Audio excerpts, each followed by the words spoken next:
पारस कहानी भाइको एउटा कुरालाई मैले सम्बोधन गर्दै चाहिँ मैले एउटा सानो गीत गाउन चाहेँ।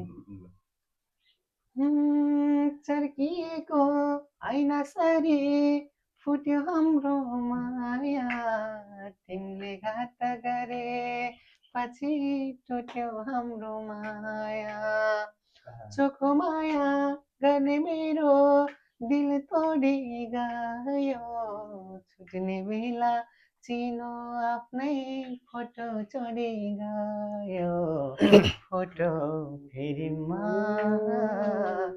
कहिले मिलन कहिले बिछोड माया फेरिमा। Thank you.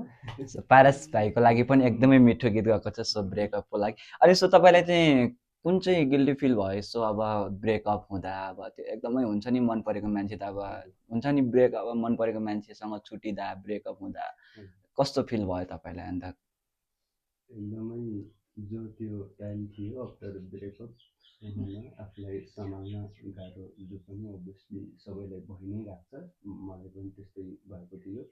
तर जो दिन थिए त्यो दिन काटेर अहिले आउँदाखेरि जो अहिले आफ्नो लाइफ छ, यो लाइफ जिइराख्दाखेरि चाहिँ अहिले चाहिँ एकदमै रमाइलो लागेको छ। अब त्यो दिनमा चाहिँ अँध्यारो रात कालो दिन त्यस्तो त्यस्तो आफूलाई चाहिँ जीवनमा यस्तो किन भएको होला, यस्तो किन हुन्छ होला, यस्तो मलाई जस्तो अरूलाई नहोस् भन्ने यस्तो टाइपको भावनाहरू आफ्नो मनमा आइ नै रहन्थ्यो।